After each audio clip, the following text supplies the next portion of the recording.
그리고 또 의원님은 사실 그 기자 생활 하시면서도 정말 인상 깊었던 또 사건이나 그런 기억도 많이 있으실 것 같아요. 어떤가요? 그 경찰 기자 시절에 있었던 일이 저는 가장 기억에 남아요. 어떤 일이었냐면 네. 제가 도봉경찰서를 출입하고 있을 때인데 데스크에서 전화가 왔어요. 네. 야, 어디 지금 빨리 가봐. 네. 거기 가보면 지금 중학생이 엄마가 자궁암에 걸렸는데 엄마를 치료해달라고 유서를 쓰면서 자살을 하려고 그랬다는 거야. 어머나. 그래서 네. 그걸 네. 등산객이 발견을 해서 신고가 왔고 제보가 왔대요. 네. 그러니까 빨리 거길 가보라는 거예요. 그래서 야, 이런 일이 있어? 그러고서 막 달려갔죠. 네. 그래서 이제 인터뷰도 하고 엄마 인터뷰도 하고 애 인터뷰도 하고 등산객 인터뷰도 다 했어요. 기사를 보냈어요. 그랬더니 우리 시경캡이 야, 그게 말이 돼? 그럼 말도 안 되는 소리야 그거는. 그 기사 안 돼 그러는 거예요. 그래서 네. 아니 이게 왜 기사가 안 된다는 건지 이해를 못 하겠더라고요. 네. 그 시경캡의 얘기가 정말 대단한 통찰력이 있는 분이었어요. 네. 자기는 중학생이 그런 엄마를 도와달라고 하면서 자살하려고 했다는 걸 자기 믿을 수가 없대요. 아무리 자기가 그걸 좋은 얘기를 하려고 해도 자기는 도저히 믿기질 않는다는 거예요. 네. 기사가 안 나갔어요. 그게 SBS의 탑뉴스로 나간 거예요. 오. 그러니까 완전히 우리가 특종할 수 있는 거를 SBS에서 물을 물 먹은 먹은 거예요. 거네요. 그리고 그 네. SBS에서 하니까 이제 다른 언론들이 다 받을 거 아니에요. 네, 그쵸. 막 아름다운 사연, 뭐 이 네. 효심이 이렇게 좋은 얘기가 있냐 이런 얘기가 이제 막 사회적으로 큰 이슈가 됐어요. 네. 그래서 1,000만 원의 후원금도 오고 서울중앙병원에서 중앙아산병원에서 무료로 그 엄마 그 암 치료까지 해주고. 네. 걔가 이제 편지를 중학생인데 4장을 썼더라고요. 네. 대통령 할아버지, 뭐 MBC 사장님, 또 교장 선생님, 네. 뭐 이렇게 또 썼어요. 엄마한테도 네, 쓰고. 정말 절실한 마음으로. 네. 예. 근데 이제 제가 물을 먹고 얼마나 속이 상했겠어요. 속상하셨겠네요. 예. 그래서 이제 고민하다가 네. 그 캡의 말이 계속 마음에 남는 거예요. 그래가지고 제가 한번 파헤쳐보고 싶다. 캡한테 얘기를 하고 네. 제가 라인아웃을 시켜달라고 했어요. 그건 뭐 라인아웃은 뭐냐면 네. 기자들은 자기 그 구역에서 벌어지는 일을 안 챙기고 그냥 이것만 몰입해 이렇게 네. 하는 게 라인아웃인데 네. 라인아웃을 자청해서 제가 이제 그걸 파헤치기 시작했죠. 그래서 이제 완전히 사회적 이슈가 되고 이제 돈도 성금도 많이 거치고 했는데 이상하게 제가 그 다음에 찾아가면은 병원에서 나가라는 거예요, 엄마가. 네. 왜 자꾸 우리 괴롭히냐. 그래서 이거 진짜 이상하네.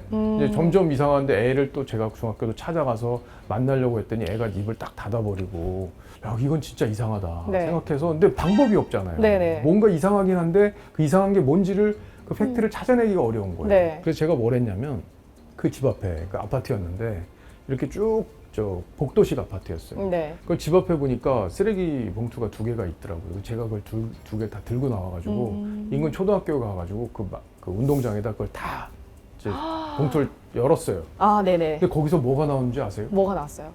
그 유서를 어른 필체로 쓴 유서가 다 찢겨져 있는 걸 제가 찾아낸 거예요. 그래서 그걸 다 테이프로 붙여보니까 애가 쓴 유서하고 똑같은 거예요. 근데 이게 어떻게 된 일이냐? 이 등산객이 사기 전과 사범이었어요. 어머나. 그리고 이 엄마랑 내연녀 관계고 애는 아빠는 없었어요.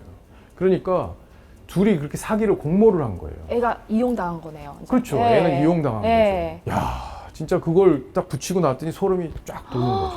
엄청 놀라셨겠는데요. 네. 네, 그래서 이제 이걸 보도를 해야 되는지 말아야 되는지, 왜냐면 사회적으로 이슈가 됐던 건데 이걸 막 그 찬물을 끼얹는 거고 이러니까 막 마음의 갈등도 심하고 했는데. 네네. 당연히 근데 보도를 해야 되는 거 아니에요? 그래서 이제 잘못된- 그거를 뭐 속였다, 뭐 이렇게 해서 뭐 사기극이었다 이렇게 기사를 쓰질 않고 네. 저희 데스크가 네. 참 가슴 아픈 사연이다. 먹고 살기 힘들고 이러다 보니까 참 이렇게까지 애가 이렇게까지 하는 일까지 벌어졌다. 뭐 이렇게 좀 가슴 아픈 얘기로 그렇게 접근을 했어요. 예. 그래서 그 사람들 구속됐어요. 아, 예. 제가 이제 그거 네. 다 밝혀내는 바람에. 네. 그다음에 애가 어떻게 됐을지 얼마나 상처를 그러게요. 받았을지 아이가 그거에 엄청 대한 상처받았겠네요. 걱정을 한동안 많이 했었죠. 그게 1997년에 있었던 일입니다. 아. 노은주의 큐. 책을 또 내셨잖아요. 그 책에서 보면은 언론과 권력의 관계 그리고 민주주의에 대한 고민을 솔직하게 이제 다루셨더라고요. 정치인이 된 지금 만약에 예전과 달라진 뭐 시선이 있다면 어떤 게 있을까요? 그 책의 제목은 본질을 향한 여정이라는 책이에요. 그러니까 네. 저는 호기심이 많고 네. 그러니까 본질에 대한 관심을 많이 가져요. 그래서 영화도 그런 인간의 본질에 대해서 다룬 영화들을 되게 좋아합니다. 그래요? 영화 얘기 네. 잠깐 하면 네. 저는 크리스토퍼 놀런 감독을 좋아하거든요. 네. 저랑 동갑인데 이제 만든 영화 중에 다크나이트라는 영화가 있어요. 네. 근데 다크나이트라는 영화는 배트맨을 소재로 해서 조커와 둘이 대립 관계에 있는 그 코믹스를 이제 영화로 만들어낸 거잖아요. 네. 제가 이 영화를 지금 얘기하는 이유는 뭐냐면 인간은 누구나 자기가 선하다고 생각하잖아요. 그러고 남의 잘못을 악으로 규정합니다. 그런 습성이 있어요, 인간한테. 네네. 근데 조커는 인간이 누구나 그렇다는 걸 알려주고 싶어 해요. 그래서 자기가 악이라고 평가받는 거에 대해서 웃습니다. 그러니까 인간에게는 누구나 나와 같은 기질이 있는데 그걸 인간이 모르고 있다고 생각해요. 그래서 죄수가 탄 배와 또 일반인들이 관광객들이 탄 배에 양쪽을 터뜨릴 수 있는 버튼을 주는데 네. 그걸 누르게 만들려고 그래요. 그걸 입증하기 위해서. 그러니까 선한 사람들도 이 죄수들이 나쁘다는 걸 전제로 해서 그냥 버튼을 누를 수 있게끔 누가 네. 먼저 누르면 그냥 먼저 터지는 거예요, 상황이. 네. 근데도 그 사람들이 누르지 않습니다.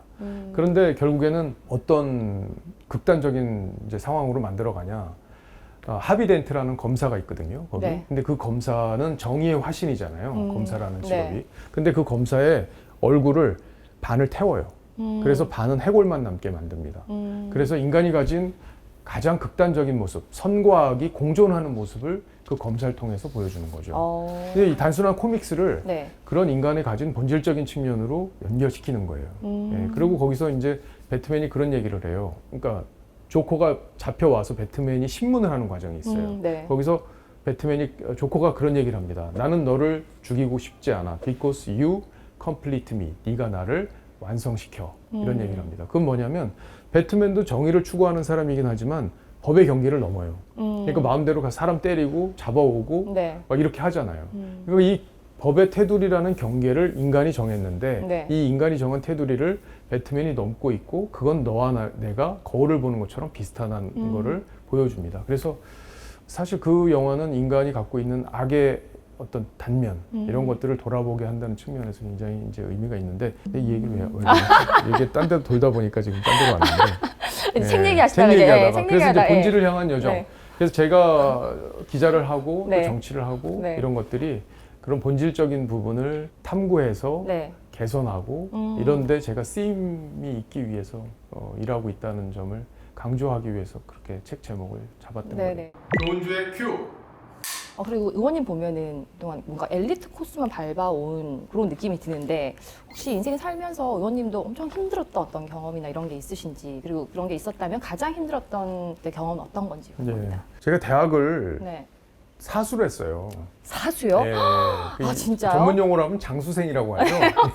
진짜요? 되게 의외시네요. 예. 예, 처음에 전기를 서울대학교를 봐서 떨어져서 그때는 전기 후기가 있었어요. 예, 전기 후기로 그때 이제 성대를 합격은 해놨기 때문에 네. 이제 학번은 이제 89학번으로 이제 그때 등록금 내고 네. 6개월은 다녔어요. 근데 그 뒤에 이제 다시 한번 도전해야겠다고 생각해서 이제 몇 번을 시도를 했는데 결국에는 서울대학교를 가지를 못했고 그러고 군대를 갔습니다. 네. 방위를 갔어요. 그래서 이제 방위를 받으면서 공부를 또 했어요.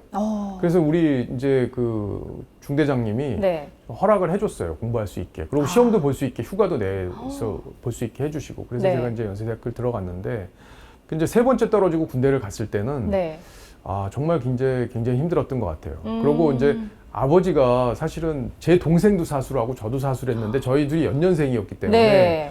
집에 굉장히 아버지가 얼마나 힘드셨겠습니까? 고심이 많으셨겠네요. 예, 네. 저희 뒷바라지 하시느라고 네. 굉장히 힘드셨을 거 아니에요. 근데 이제 삼수를 했을 때 이제 서울대학교 제가 경영학과 시험을 봤는데 서울대학교 이제 대운동장을 가면은 거기 이제 방을 붙여놨어요. 네. 합격자들. 그때 이제 거기서 제 이름이 없었을 때 아버지한테 너무 죄송해가지고 그게 제 인생에서 제일 힘들었을 때인 것 같아요. 예. 그리고 어떻게 보면 또 인생의 첫 실패라고 느끼지 않았을까라는 생각이 실패를 그때 많이 한 거죠. 첫 실패가 아니라 네 네네. 번 한 거니까. 네 번 만에 들어갔으니까. 근데 이제 그때 제가 끝까지 도전하는 어떤 기질이 생긴 것 같아요. 예, 끝까지 내가 도전한다. 이렇게 웬만한 이제 어려움에는 이제 그 겁을 안 내는 거죠. 이건 뭐 내가 이겨낼 수 있어. 뭐 이런 그 생각이 좀 마인드가 들죠. 그때 생기신 거죠. 예. 아니 이건 뭐 네.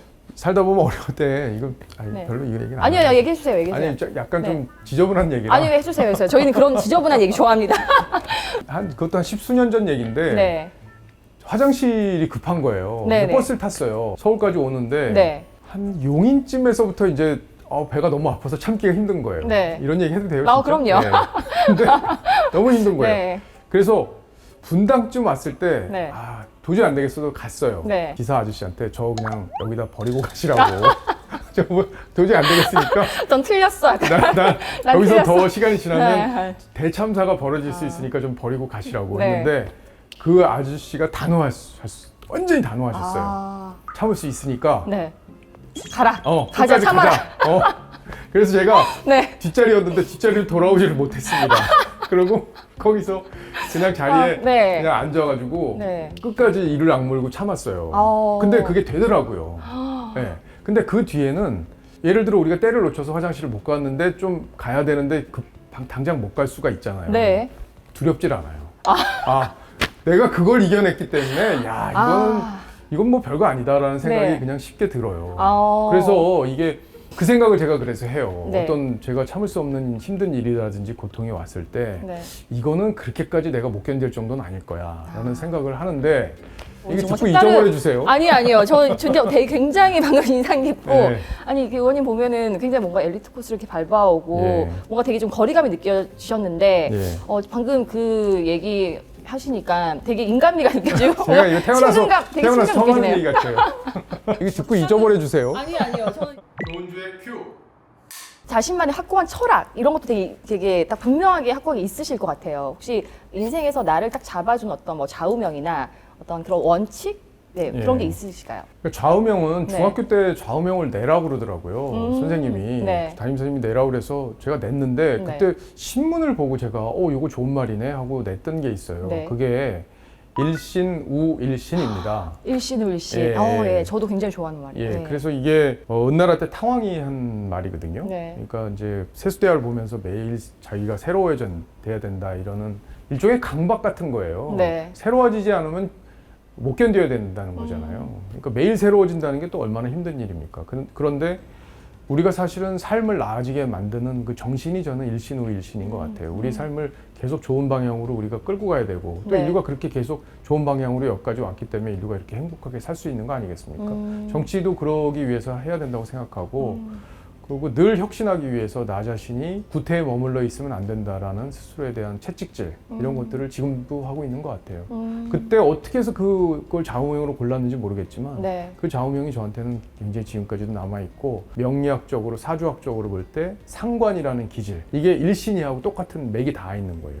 그러니까 질서를 거부하는 에너지 이게 새롭게 만들려는 힘 이 두 가지가 저는 맥이 다 있다고 보는데 저는 그 부분에서는 생각이 굉장히 확고하게 있다고 생각합니다. 네. 앞으로 그 의원님 계획과 그리고 의원님께서 앞으로 어떤 사람으로 기억되고 싶으신지 궁금합니다. 그러니까 저는 정치를 하는 목표는 분명하다고 생각해요. 국민을 행복하게 만들어 드리는데 도구가 되야겠다는 거거든요. 그리고 저는 머슴이에요.